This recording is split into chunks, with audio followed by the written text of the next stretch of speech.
Alors les récentes affaires justement de harcèlement moral et de maltraitance dans le milieu de la gymnastique ont été dévoilées chez nos confrères de Stade 2 le week-end dernier. Du coup, il y a eu des enquêtes, une suspension pilotée par le ministère des Sports. Vous avez suivi évidemment de près ce dossier. La parole se libère.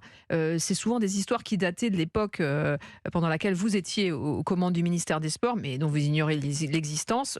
Comment vous vivez ça aujourd'hui, cette espèce de parole qui se libère? D'abord, il faut rendre hommage à ceux et celles qui prennent la parole, parce que ce n'est pas facile.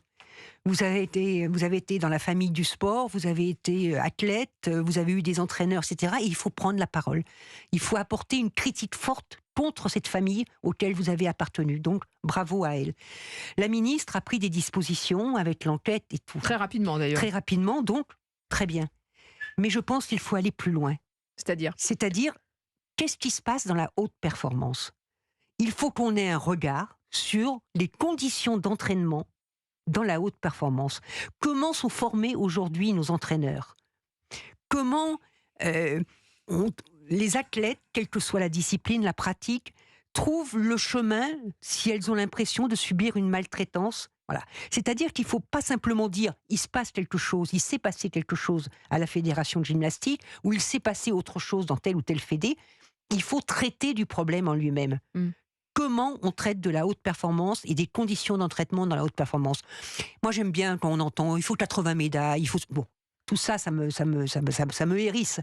La question, c'est quelles sont les conditions de bien-être qui font que nos athlètes vont avoir des résultats, mais sans que ça remette en cause c'est difficile leur dans la intégrité. mesure où il y a énormément de moyens, il y a de l'argent désormais. On a la sensation que le sport amateur, c'est de plus en plus un sport semi-professionnel.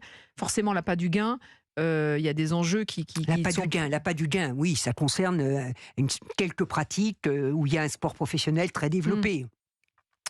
Quand vous prenez la préparation des Jeux Olympiques et Paralympiques, l'appât du gain, il n'est pas tellement là. C'est simplement vouloir... Il y a des contrats qui sont parfois intéressants. Il y a des primes à la performance. Oui, enfin, il y a quand même une monétisation qui se met en place. Il y a beaucoup d'athlètes qui vont aller aux Jeux Olympiques et Paralympiques qui sont en dessous du SMIC. Faut pas non plus raconter des histoires. Bon, la question, c'est est-ce que on encadre de bonne façon cette haute performance pour que ça se passe dans le respect des individus. C'est ça la question.